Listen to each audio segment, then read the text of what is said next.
Welcome to the first of the Foundation Accelerator webinars. Here are the topics that we've penciled in for those 10 weeks. I have a bunch of guest speakers lined up to teach some of these, and they may change. So one thing I've learned over the years in running accelerators, which is really important, is to tune the program for the audience. So this is the first draft. We'll talk on week 1 about whether or not these are the right 10 topics, and we'll tweak them around. And then the last 2 weeks there are in green because the last 2 weeks we're actually going to make investments. So we'll have some investment options that will trickle in over these 10 weeks. Some of them will be fledglings, some of them I expect will be from participants. And then together we'll choose where to deploy that capital. Just be clear, that capital is committed ahead of time. So once you're in, and we will be making an investment with that capital. So the topics, we're going to talk about blended capital. Clearly, we need to talk about blended capital. That's the idea of mixing in grants and debt and equity and other things together. We're going to talk about the issues that philanthropists and investors often have, the same words that have different meanings or different words and they don't understand what the meanings are. A friend of mine is Stephanie Gripney from the Impact Finance Center. She's going to come in and teach integrated full spectrum blended investing, which is just going to blow your mind. That's what she calls it. We need a better name for that. We're going to talk about the difference between debt and equity recoverable grants, how that plays out in terms of moving money into startups and moving money back out of startups, cost and benefit of each of those. Week 5, we're going to talk about one of my favorite topics, which is forgetting about debt and equity and recoverable grants and doing everything based on revenues, and why that is probably the right choice for almost everything you invest in. It's exciting to me because that's how Fledge does its investing. Week 6, we're going to actually dissect some real pitch decks. So I teach entrepreneurs, I am an entrepreneur, and I teach entrepreneurs how to make a killer pitch deck that convinces investors to invest. Well, I'm going to teach you those tricks so that when you see a great pitch deck, you can see it and see through it and see what those tricks are. 7, as I just said, we made 100 investments so far in 7.5 years at Fledge. I'll teach you how to do that as well. It sounds crazy. It sounds unbelievably hard. It's not. It's not that hard. I'll teach you how to do that and how to think about investments in a different way. I'll think about investments when it's a big pile of investments as opposed to one at a time or just a handful.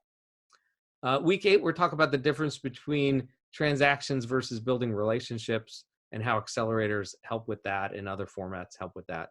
And then the last 2 weeks, again, we'll do some investing. Let me show you what some of this material looks like.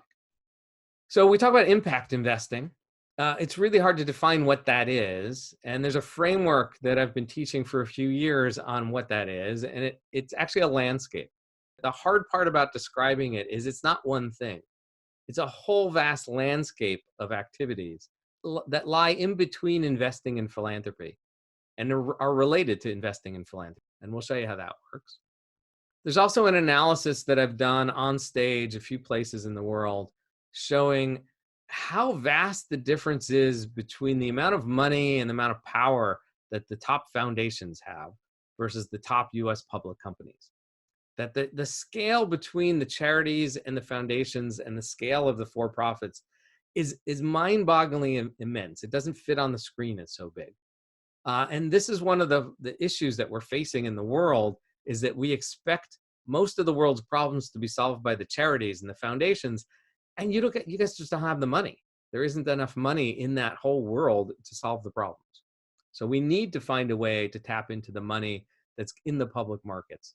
And this analysis shows you at least how that is, if not how to tap into that. Okay, when we talk about investing, which is not vastly different from grant making, when we talk about investing, we have to figure out how to choose which investment to make. We need an ontology and a framework for choosing the right investment, because not only do we want a great impact to happen, but we actually expect the money to come back. And so there's a methodology for doing this. And if you haven't seen this yet, I'm a computer scientist by background. I'm a mathematician by training at Carnegie Mellon. A lot of the things I do are numbers based. And I'm going to make that simple for you. I'm going to show you a system for coming up with a way to put numbers on paper and have a number spit out to tell you whether or not it's a good investment. And this looks complicated, but there's a way to turn criteria in a really simple manner into some numbers that you can plug into a spreadsheet. We're going to talk about why startups raise money. I talked about the realities of startups. Pretty much every startup you meet wants to raise money. Well, why? Why do they want to raise the money? Why are they doing this? Why are they bothering to go through the process of raising money, which, by the way, on their end is really painful. There's no startup on the planet that enjoys raising money, and yet most of them try and do it. There's all sorts of different places they turn to raise that money. It depends on what stage they're in. It gets really complicated, and it gets even more complicated in the world of impact. It depends on how much money they want. Different groups put in different amounts of money, have different expectations of output. We'll go through all that. This is basically just investing 101. When we think about this on the investing side, on how do you make your money back out, right? So the big difference between grant making and investments is that when you make an investment, you expect to get the money back and then some. And in the world of startups, you'll often hear about this 10x return. We're going to debunk that. But anyway, this is what the 10x return framework looks like.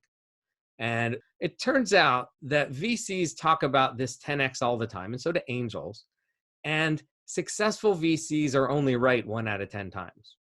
So they may make 15 investments or 20 investments, and 1 or 2 of them will get the 10x they expect. And a few will get okay returns, as they'll call them, which is 3, 4, 5, 7x returns. And the rest of them don't. And so the reality is that a great VC will make about 2.5 times their money back. And a successful angel will make about 2.5 times their money back over 10 years. And that's actually the goal of startup investing. It's not to make 10x and 100x and so forth. It's not really to find that next Facebook. It's just to double your money and a little bit. All right, where is capital deployed? So this is another huge question, especially in the world of impact, which is where should I best use my capital? And if you're a foundation, you probably already have a geography picked out. But should it be local? There's a huge swath of impact investors out there that believe that all investing should be local. And then there's a bunch of investors that say, well, that's nice, but I live in, name your city, mine's Seattle, and our per capita GDP here is like $80,000. And yet the per capita GDP in Tanzania is $600. So maybe my money is better used in Tanzania. Maybe I have more good happen per dollar over in Tanzania or India or Southeast Asia or South America. Turns out, again, one of the big differences in the philanthropic world and investing world is efficiency. On the investing side, we talk a lot about efficiency. When my friends who were in the for-profit world move over to the nonprofit world, we talk a lot about inefficiency. It's a topic that comes up a lot. And so efficiency is to invest local. Efficiency is to meet the entrepreneurs locally face to face when that was possible and will be possible again, to look them in the eye, to like them, to be able to go over and visit those businesses.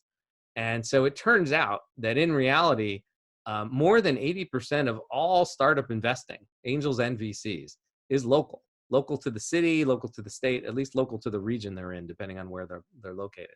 And we have some stats to back this up. So New York is not quite that way. New York is down at 32%, right, and dropping. But up here in the Northwest, 92% of all the money that was invested by angels was invested within the Northwest. All right, and we'll talk a whole lot about impact in these 10 weeks because I'm teaching impact investing. If you're not into impact, I don't know why you're in a foundation. So there's an organization I started about 4 years ago called Investor Flow. And it is an online group of impact investors. If you haven't been there and signed up, do that. It's free. And we asked, using the SDGs, which ones are you interested in? And so the first time we did this, about 3 years ago, this was the first time anyone in the world had ever seen what the popularity of the SDGs were. Right? So the UN sat around for years to come up with them, and they put them in some order. They said 1 was the most important, and 2 and 3 and so forth. I don't think they're totally in what they thought was importance order, but it turns out that number 1 is not the number 1 choice by investors, or the second choice or the third choice. And it turns out there's a few at the end there that aren't very popular at all. I find that fascinating. And I've done some other studies, which I may share, where we looked at what the investors and the donors in the room were interested in, and we looked at what the entrepreneurs in the room were actually doing and how that was a total mismatch. I think I hinted before, impact investing is really complicated. I spent 20 years in tech. Tech is really simple. You have an idea, you go and raise money from some angels. Maybe you go and raise money from one of the angel groups, which is a bunch of angels. And then if it works, you can go out and get VC funded. It used to be even simpler. Well, I'm old. I'm 50. I've been doing startups since 1992. Way back in the 90s, you just came up with an idea. You went straight to VCs. They wrote you a check if they liked you.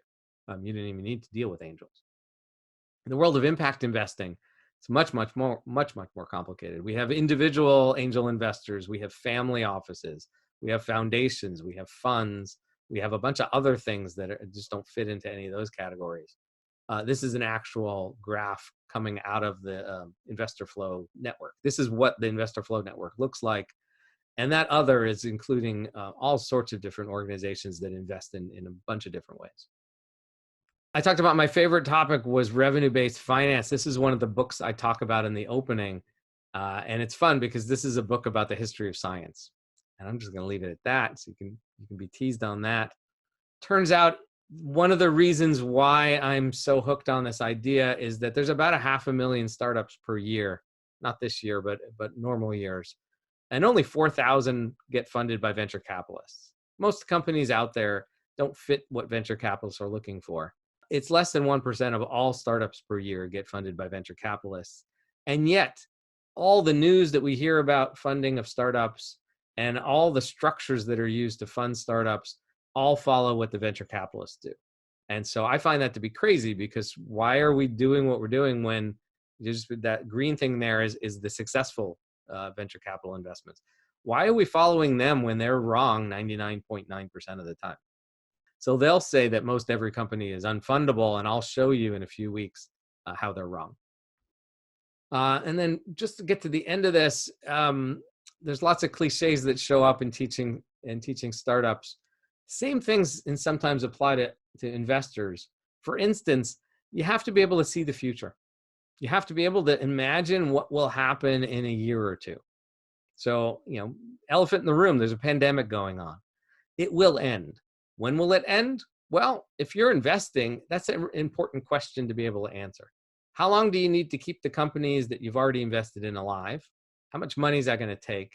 When's this all going to be over so I can start writing new checks again? And so if you're investing, you got to be able to predict that out. What else are you going to do right now? You can't go to work.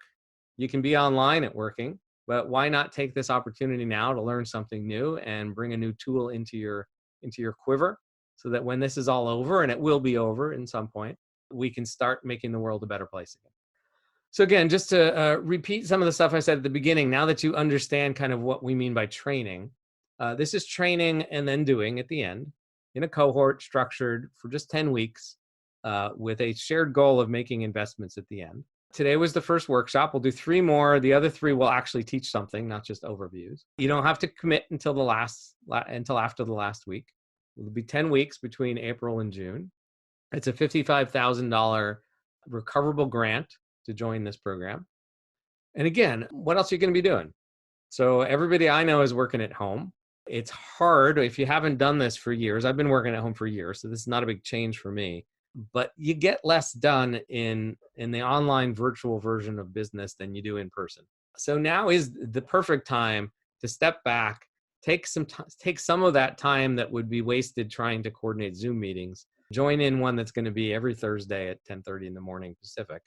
Come learn a new skill and add this new tool of investing to the grant making side of your org, and have that ready for when you can start doing it for real at scale. If you have any more questions, you can email me at looney@fledge.co. And the rest of the details on this, including a recording of this session and on the slides, will be found on foundations.fledge.co.